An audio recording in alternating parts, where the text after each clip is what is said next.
Hello. This vlog is brought to you today by severe jet lag and the occasional inability to string a sentence together. But apart from that, everything's normal. But there is so much to look forward to going into the Burr months, and I hope that you will join me because it's about to get really cozy around here. As a self-confessed homebody, I love giving homemade foodie gifts. This is my recipe for homemade pumpkin spice. I nearly showed you my bra then. So it's super flexible and I do like an elasticated waistband. Cannot lie to myself. And I don't want to. I just don't want to.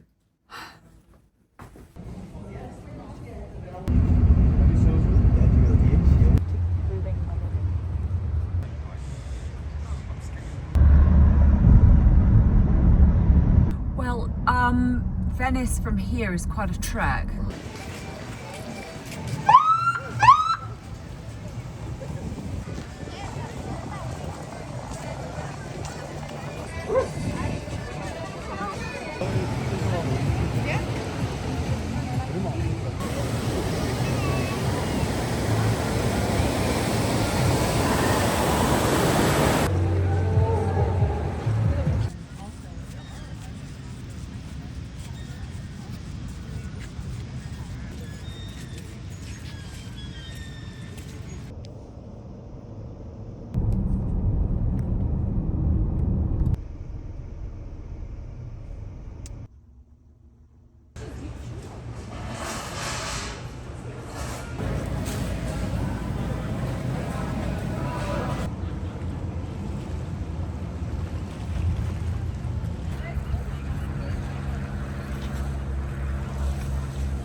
On the Eras tour, I'm watching people just like cathartically scream this song.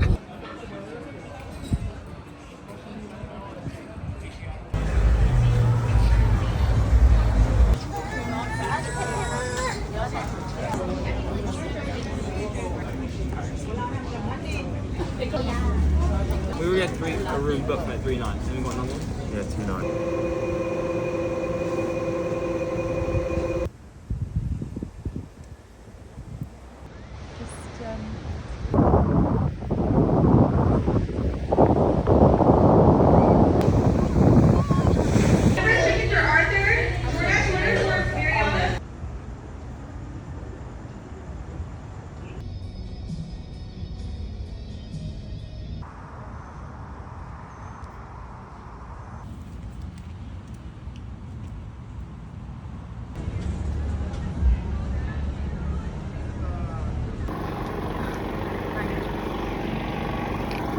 Hello, welcome back. We're almost in September, which I find so odd. I just feel like this entire spring and summer has gone by so quickly. I went to California. It was quite a special trip as I turned 50 when we were away. So I took a little bit of a break and just feel amazing. It wasn't a restful holiday as such. I've been to France quite a bit, and that holiday is much more sort of lying on the beach. They're much more sort of restful holidays. This one, we were on the go constantly. We traveled a lot. We went from Los Angeles to Yosemite to Napa to Carmel to San Luis Obispo, back down to LA, And the whole time, say we were in LA or Napa, we were just sort of driving around. It was wonderful. It was so exhilarating. And that constant sort of seeing of different places, different terrains, different environments. Certainly when you go to somewhere like Yosemite, I've been to Yosemite several times already, so I knew what to expect. But it was just as much of a rest as lying on a beach, except I didn't get a tan. So I just wanted to welcome you back to this space. I'm so looking forward to going into the Burr months with you, into just the coziest time of year, into the warmth, but the change that September brings. And I don't have anything else to say apart from, if you're back from the summer, welcome back. And tomorrow, Monday, the 1st of September, is the first day that the Daily Homebody will be going out to your email if you've signed up. If you haven't signed up, you've still got a chance to do that. I'll leave the link below. Every morning, the Daily Homebody will be delivered into your inbox. It is the tiniest piece of coziness just delivered straight to you. I want you to wake up as, I'm assuming, a fellow homebody like myself, just to a sense of coziness, warmth, an idea, a takeaway that you might really want to try, some inspiration, something from the English countryside. It's just something that I hope will be inspiring and something that I hope you'll enjoy reading with your first cuppa in the morning. Okay, let's get on with today's episode. It's full. It's actually been a really, not interesting year, but a different year here in the UK, certainly weather-wise. So from April, the weather has been extraordinary. And by that, I mean like it's sunny, warmer, sunny. And this has been off the back of an incredibly wet sort of 3 years. It's like we haven't had any decent weather since 2020 when we were all at home. As someone who loves to be outside, I have, not even on purpose, but I have not wanted to be in the house, which is different for me because I love being in the house and I love pottering about. But I almost changed my focus from lots of projects that I had started in the cottage and shifted it to the garden. So I started the no-dig beds in the winter, and you saw that. And I thought that I'd plant some seeds and I'd have some flowers and I'd go down and pick them and that would be it. But I have instead done a lot more work actually. I've done 2 more beds, not raised, not no-dig beds. I've got the no-dig garden down there. And I kind of started to plant out in the 4 beds, 2 outside the cottage and 2 in front of the cottage. And then the space underneath the tree. I spent a lot of time underneath the magnolia tree, eating and working. And it's been a lovely, lovely year for being outside. But we're definitely heading into autumn now. Now, I don't think that we're not going to have any sunny, warm days. I get that. You get those weird days in autumn, don't you, where you wake up and it's really cold, so you put your tights and thermal on, and then by 1 o'clock in the afternoon, you're boiling because it's 25 degrees again. So obviously, we're going to have those days. But I just wanted to sort of check in with you guys, actually, because I know that I started projects on this YouTube channel and I haven't finished them at all.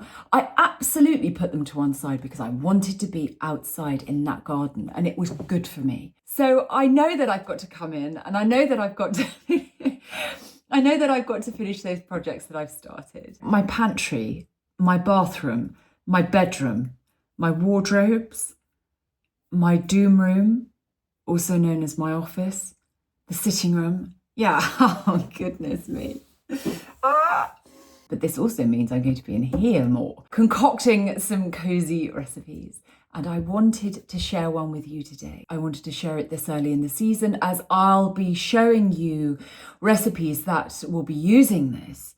And I wanted you to be able to make up a batch as soon as we head towards the Burr months, just in case you wanted to not only follow along with my recipes, but use this in your own recipes. What is it? This is my recipe for homemade pumpkin spice. This is an amazing recipe and you can use it in everything. So some of the things that I would use this pumpkin spice mix in are obviously a pumpkin spice latte. You would add it to the icing or the drizzle in your cinnamon rolls, ginger cake, salted caramel muffins, Halloween cupcakes. Of course, you would use it in a pumpkin pie and even in a hot chocolate for a little twist. But one thing I love about this recipe, and this is something that I do with it, is I give this mix as a gift. So if you have someone who has a birthday in autumn and they love baking or they love cooking or they want to get into it, then you can make this, put it into a lovely jar and give it as a gift with a tag and a little message, all of the things. As a self-confessed homebody, I love giving homemade foodie gifts. And this is absolutely one of my favourites. It's also super, super easy. So we're going to start with an airtight jar. Where's my lid? Oh gosh. It's already going so well. This jar holds about 215 ml, give or take. So it's roughly half a pint. And that will hold the quantities that I'm using today. So with the measurements, all you have to remember is 64422. It's like one of those old-fashioned phone numbers, 64422. We're doing it all in tablespoons and we're starting with cinnamon. 6 tablespoons of ground cinnamon. 4 tablespoons of ground nutmeg, 4 tablespoons of ground ginger, 2 tablespoons of ground allspice. I am a bit more measured, pardon the pun, with these last 2 spices. I don't go overboard with them because they're quite strong, well, they're very strong flavours. And then the final ingredient is 2 tablespoons of ground cloves. There we are, 1 and 2. Now, as you can see, I've added all of the spices. This is really rather full, and that's why you should definitely use a sort of a half pint jar to make your spices in, because we also need to be able to mix them all up. So you need a little bit of room. If you're unsure about that, then put all of the ingredients into a larger bowl, mix them up really well, and then decant them into the jar that you're going to finish up with. Just going to give it all a really good stir and spend a few minutes just sort of combining all of the spices together. I mean, you can, of course, just pop the lid on. Certainly I can with these jars. Make sure it's on properly and just give it a good shake. There we go. Perfect. Smells gorgeous. Tastes delicious. And that, my friends, is homemade pumpkin spice. I've added a red gingham ribbon because I'm like that, but it just adds a little sense of autumnal warmth to my jar. And this will look very pretty in my pantry.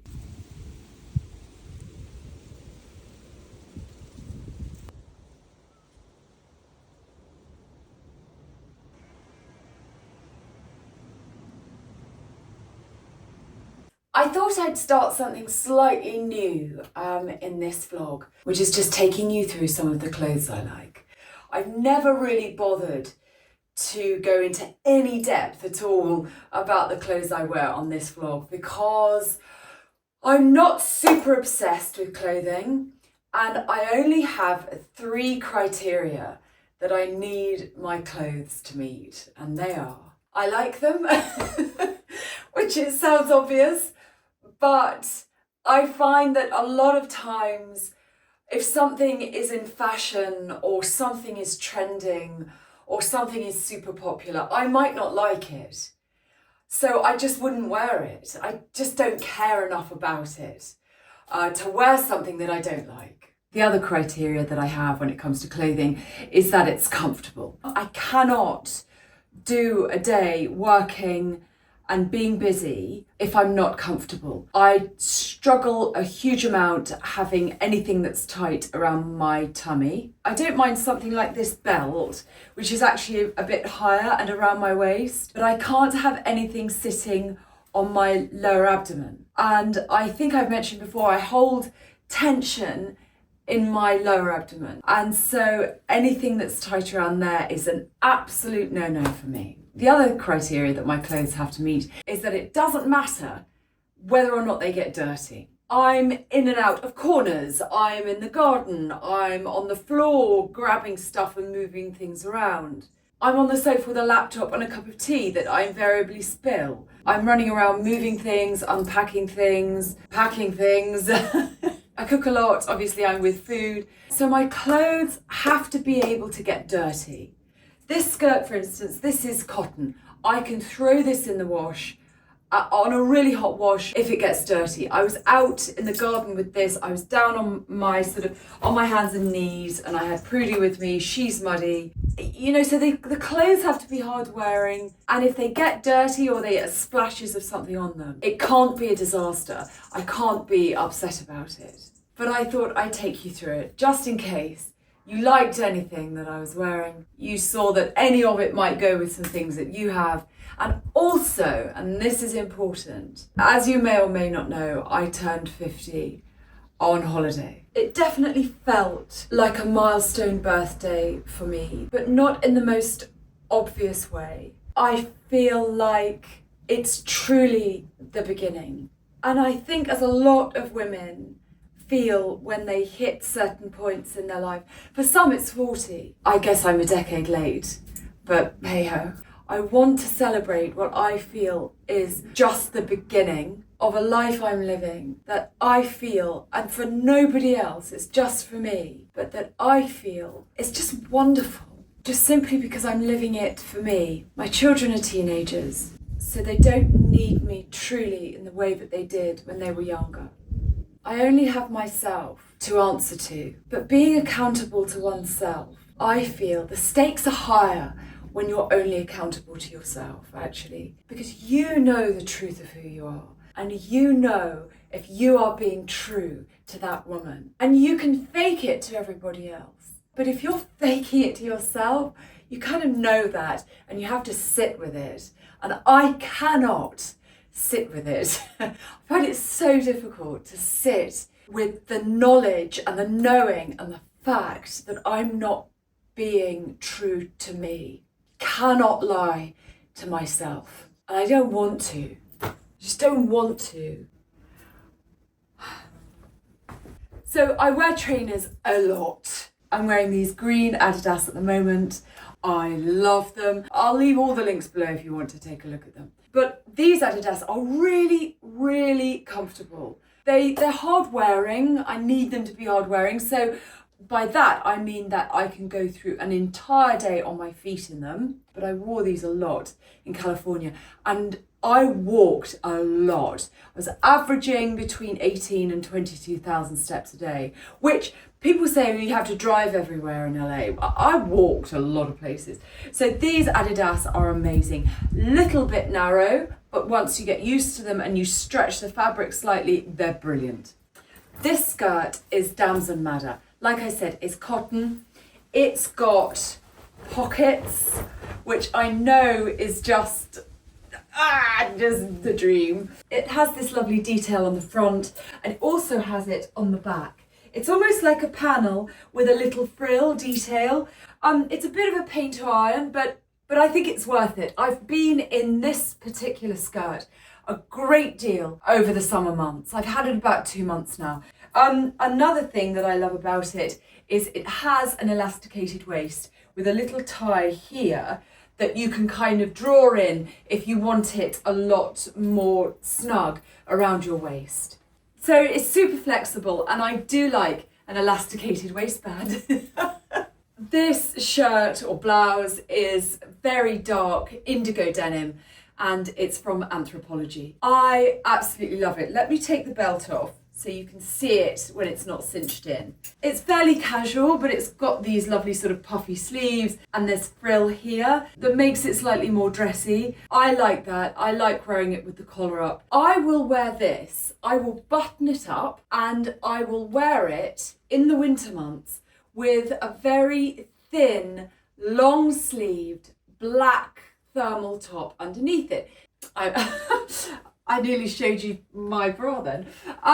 But I knew when I bought it that this would also take me right the way through the winter with the addition of a long sleeve thermal underneath. I also like layering in that way. It gives me a kind of 70s Annie Hall type vibe that I absolutely love. This brown leather belt is from Free People. The reason I love it so much is because It's got holes through every single part of the belt. I invariably have to punch a hole where there isn't a hole. And it's usually in between two other holes. If I have a big meal, I can loosen it and it's not a big deal. And if I want it to fit a bit more snugly, like I do right now, then I can cinch it in. And again, it's not a big deal at all. I love this tan leather. It's very, very soft, and a brushed brass buckle. That's difficult to say with jet lag, but it goes really well with everything I have, and it's really, really easy to wear. I do love a belt in the autumn and winter months, which of course we're coming into,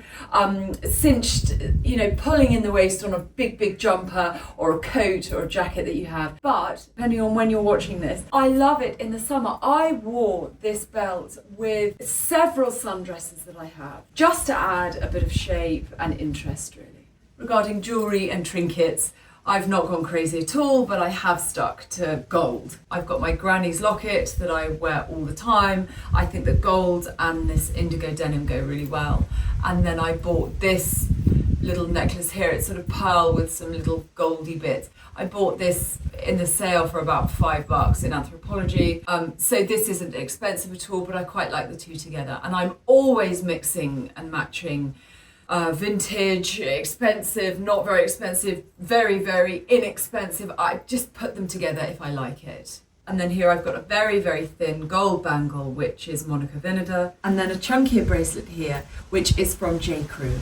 I love J. Crew. I love J. Crew. And we don't have them over here. So when I go over there to the States, I didn't go bonkers, but I did buy this, and I bought a sweater and a shirt. And some earrings, my little hoops. These are really thick but really small gold hoops, and they are also J. Crew. And my scarf in my hair. This again is from Anthropology and was bought as a set of 2. You'll definitely see this again. I love the teal and the raspberry red in there, and there's some peach and pale blue. It's really beautifully patterned, but again, I'll show it to you another time. It's sort of weaved into my plait. I wear my hair in a plait all the time. You may or may not have noticed. And what I did is I just tied it around the top here, and I used the 2 strands of the scarf in with my ponytail and just plaited it all through together like that. That's my outfit for today. I'm running around, I've had some meetings. I wanted to be slightly dressy for the meetings. Therefore, I wanted to show you what I was up to with regards to clothing, but also because it's fun and it's a lovely feeling doing it just for me. I'm surrounded by laundry. It's over the chairs. It's that holiday situation, isn't it? When you come back and there are 3 or 4 suitcases full of clothes that need to be washed. I wanted to sit down and have a chat with you. My children are not here. Now, this is the thing. Let me just adjust you slightly. I've got this very high-tech tripod system going on here where basically you're leant up against a candlestick. Oh my goodness. Now, my children would be helping me with the laundry. That's the sort of type of parent I am. They're 15. They know how to wash clothes. They know how to use a washing machine, and they're actually really willing and they're helpful. So it's not that they are avoiding it, but they're not here. So every summer they go for a sleepover, a campover at my parents', and they go there with their other cousins. And so now that there's 2 of mine, 3 of my sisters, and 1 of my brothers, so there's 6 of them. And my brother's son is tiny. Well, he's not tiny, he's 6.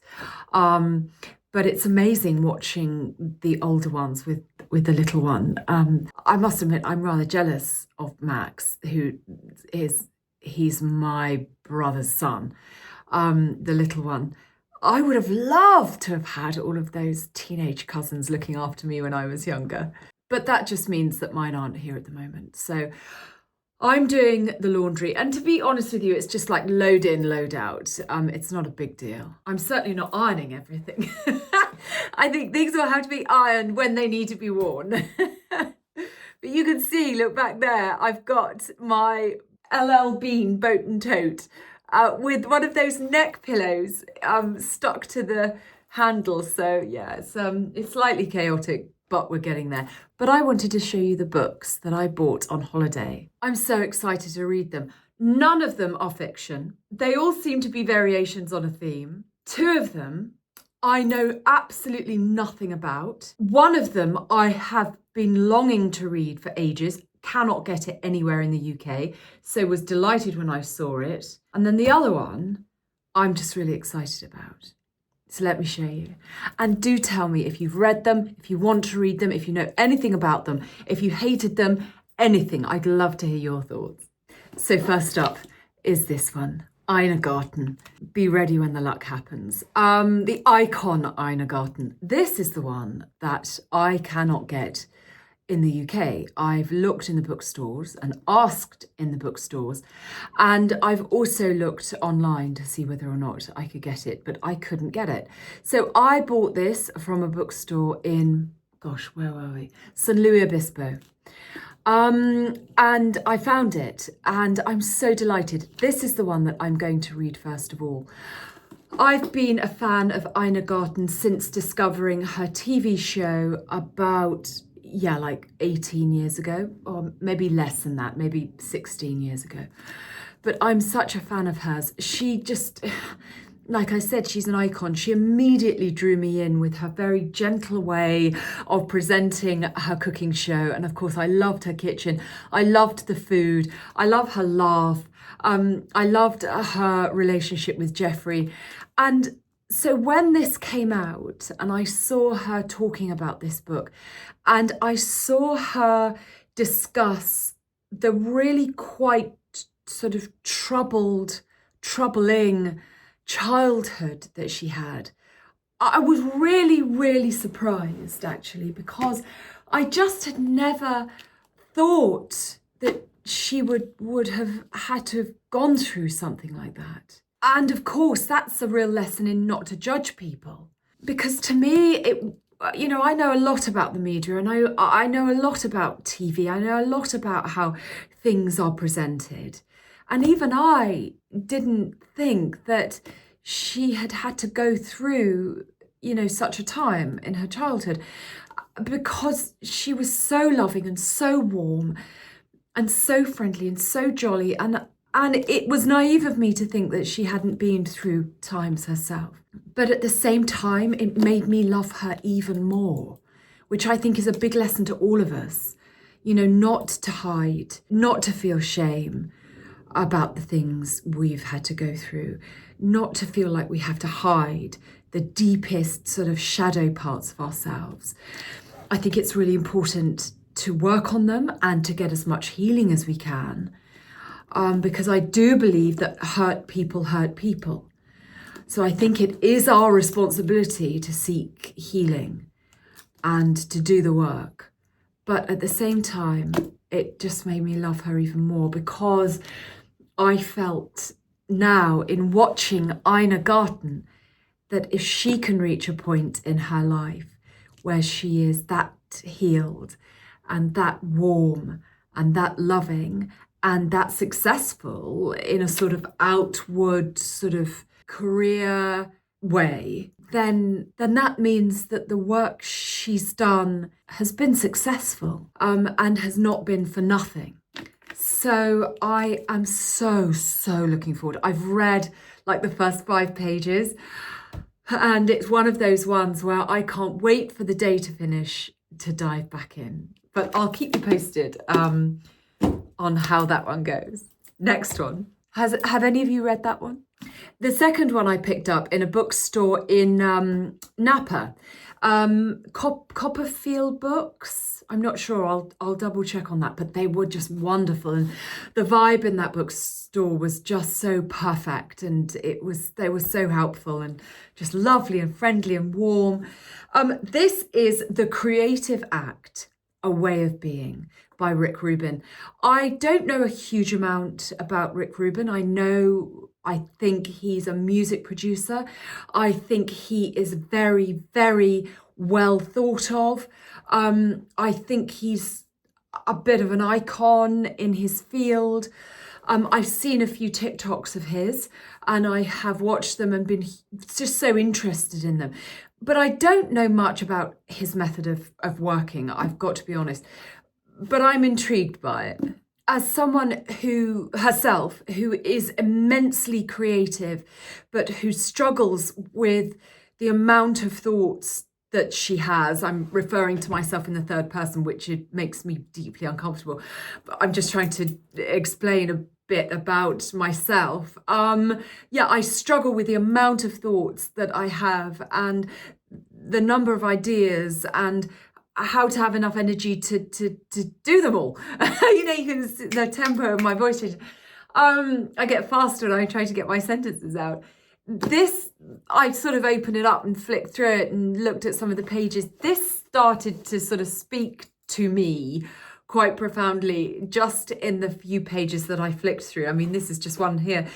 Crafting contains a paradox. To create our best work, we are patient and avoid rushing the process, while at the same time, we work quickly and without delay. This is me immediately. Let me see if I can just do another one. Oh my God. There's a dullness in sameness. At a certain point in the creator's journey, the mind can become more resistant to new methods or new styles of expression. A once useful routine might, over time, turn into a narrow, fixed way of working. Good Lord, this book is for me. Yeah, so this is The Creative Act, A Way of Being by Rick Rubin. I've not read it. I have already been profoundly affected by some of the passages I've read. I am desperate to dive into this. And I'll tell you why. I'm desperate to dive into it because I'm desperate to be understood. I'm desperate to find people that think the way I do, not so that we can all just gang up on other people, but again, so I can feel understood. Because sometimes you can feel slightly like you're going mad. That's what I found in the Homebody Companion Club and the conversations that I've had with the members so far, both in person, because I've been lucky enough to meet 2 members, and also in messages and in the discussion threads in the community board. We have all been slightly overawed by the fact that we are all so similar in the way we think. And it's been a joy, a true joy, to speak with the women in the community and just have such a sense of knowing each other, knowing our own selves, and knowing that we're understood. So this is a book I picked up in Napa. I picked it up because it had that iconic shot of Joan Didion on the front. I love her so much. And then this amazing shot of Eve Babbitt. I know nothing about Eve Babbitt. I'm really sorry if I've missed a trick here, but I know nothing about her. I read the blurb on the back and bought the book. I can't say much more than that, actually. Apart from, I'm really looking forward to reading it. I don't think it will necessarily be an easy read. 2 clearly iconic women that I already relate to. One because, well, Joan Didion, and the other because, well, look at her. She's extraordinary. Will I think the same thing when I finish the book? I don't know. No idea. But isn't that the joy of diving into a read? So if you do know anything about these 2 fabulous women, or Slouching Towards Bethlehem is a wonderful book. She's got the most extraordinary life story, married to Dominic Dunn, a writer, Vanity Fair. Anyway, I'm sure I'm reducing them all. But if you know anything about this book or these writers or anything about this, then do let me know. I know nothing. And now my last one, slightly bittersweet. So I am a huge fan of companies, branding, a company's ethos, products of a certain type. So I love Ralph Lauren. I love Ralph Lauren for his aesthetic, story the company tells.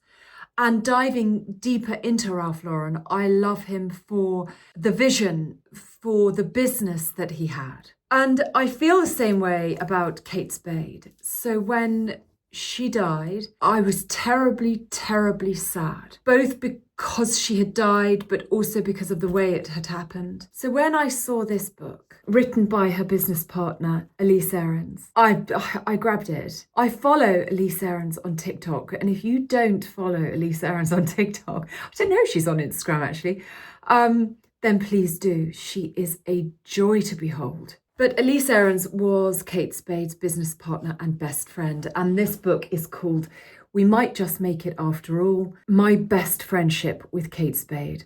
And this is the journey of creating Kate Spade. They created it together. I didn't know that. I thought it was mainly Kate. I didn't know that Elise Aarons was such a driving force behind the business. But seeing her new company and the clothes and the accessories that she is now creating, you can see the influence that they had on each other. This is bittersweet because, like I said, I loved Kate Spade as a business and as a brand. And from what I saw about her, I loved her. But I'm so pleased that Elise Aarons is still here and is still creating. And I'm so looking forward to diving into this story. I hope it's not too sad, and I kind of get a bit choked up thinking about it because I don't want to. I have had friends myself who have ended their own time here on earth, and it's terribly, terribly difficult to comprehend. If you've read this, let me know how you found it. But they're my 4 books that I brought back from holiday, and I can't wait to dive in. So my garden hasn't been on holiday at all. In fact, it's gone absolutely bonkers. And I was going to say in entirely the wrong way, but I'm not sure. I like a slightly chaotic garden, I must admit, but I am drawn to a cottage garden environment. But because it's been hot and wet since I've been away, and it has been watered during the dry spells, the weeds, gosh, the weeds. I'll be out here until, well, next spring. So this is just outside the sitting room window. I've still got my Gora here, but all of these, this is just 2 weeks worth. And then there's my Gora there. This is all cleared before going away, and then up there. It's just so much. I do love, I don't know if you're the same, I love being outside in the autumn warmth. It can still get really, really warm, but the sun is slightly watered down. And there's something like, it's such a bonus to have warm, sunny weather in September and into October. And I've known it to be quite warm in November as well, not at night time or in the morning, but sometimes it's hit sort of 17 or 18 degrees in the day in November. It's very rare, but it has happened.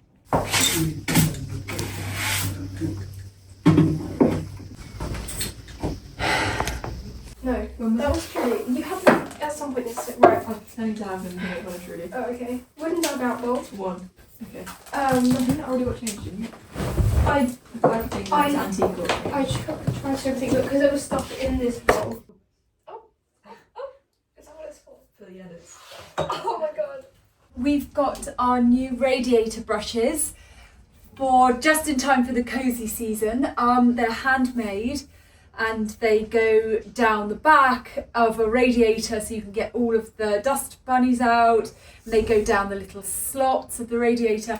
So that's just in time for when we'll turn our heating on before it gets cold. Currently in Homebody, it is the end of August still. Daisy and Anais and I are in here doing a stock take, ready for the start of September and for the weekend because we're open this weekend. But we sort of did this soft opening in July and into August. And then I went away and Daisy went away, and it just gave, that was planned. It just gave us a real sense of what was popular, how the shop ran more sort of operationally and practically, what the setup would be in the morning, what the close down is at night time, does the till work, do we have a good enough internet connection, it's just how are we going to package. So it sort of gave us like was it a month or or 3 weeks that we were open. Yeah, it was a couple of weeks. It was 2 or 3 weeks at least that we had before we went away. And I really needed that time to go away and just to really allow everything just to settle, and just to think about it, because I knew that come September, October, November, December, up until you close on Christmas Eve, you are steadily climbing. Not only do people start thinking about sort of hunkering down, so certainly for a shop like Homebody, you're maybe more likely to have people come in the cozier months before Christmas and start to think about, you know, getting cozy than you might do in the summer when everybody's out buying bikinis and beach bags and, you know, things like that, and spending sort of more time thinking about holidays. And I don't think we actually have enough stock, which is a nice problem to have. I am talking to someone actually. Daisy and Anais are here with me. I'm not talking to dinner. But they're busy and so they've moved me over here. But it's sort of, we don't have enough stock. But then as a tiny microscopic business owner, you're always fighting against cash flow, and you always have to sell things before you can buy more. But then you sell them, and you have to then wait until you have enough. You've sold enough to buy more, but then you look empty while you're waiting. You get the picture. Someone just walked by that I knew. That's why I love working in Petworth, because there's just always people that you know walking by, and everyone's so lovely. So I've got a lot to think about. I know that this concept or this vision or this dream works. We've had feedback, haven't we? People that have come in. They've really liked it. So what I have to do now is make it work. And the other thing, of course, is we need to get the online shop open. And I knew that was a lot of work, but I decided to on purpose employ time blindness. So I've put it on the back burner, and now I'm going to be pulling about 4 all-nighters getting that up and running. So watch this space. It is coming in September, and I think I am over-exaggerating, but it's an exciting time. So we've got so much to do, and it's fun. I really would love it if you would come along on this journey with us, because I'm more than happy to show you everything. We've got so much to do. We've got to decide on the packaging. We've got to finalise our collections. It's lovely. Well, I'll show you the behind the scenes on all of the product photography. So yeah, okay, let's do it. I'm chatting too much. See, I'm trying to waste time. I'm procrastinating. So I've come back to a rather overgrown garden.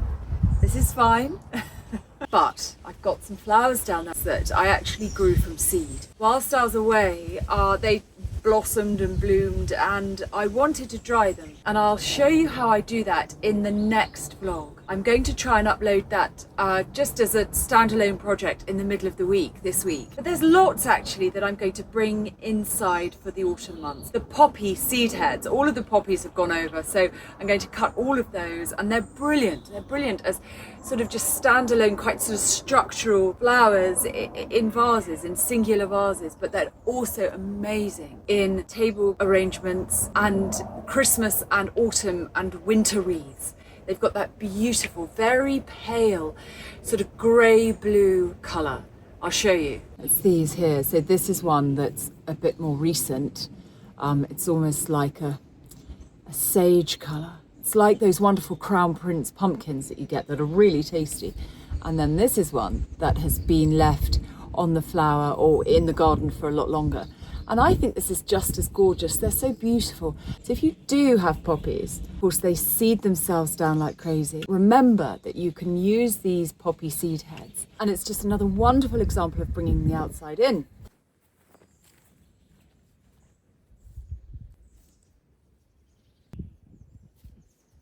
Come on in. It's all very overgrown, and I have absolutely let these ones go too long. They've gotten wet, and that's not good for straw flowers. They need to be dry. So I won't be able to use these ones at all, but that's okay. I was on holiday. I'm going to leave as long a stem as possible, and then I will show you next time how I'm going to dry them. Isn't this a lovely colour?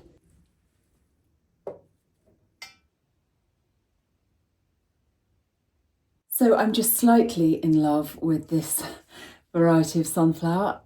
It's just so beautiful. And I put it weirdly in this hyacinth bulb vase. Look, you can use whatever you like for your flowers. So by the time I see you next week, we will well and truly be into September. I'm not going to be sad to say hello to autumn, but I will be sad to say goodbye to summer. And that's the way it should be. I think we should go into the next season having enjoyed the previous one. But there is so much to look forward to going into the Burr months, and I hope that you will join me because it's about to get really cosy around here. But if you don't mind me popping in every morning with your morning cuppa to say hello, here's something cosy, then do sign up for the Daily Homebody, which goes live Monday, the 1st of September, which is tomorrow, depending on when you're watching this. And I'll leave the link in the description below. Have a wonderful week. I'm sending you lots of love, lots of cozy vibes, and I can't wait to show you all the goings on here in West Sussex, in the English countryside. Sending love. Until next time, bye.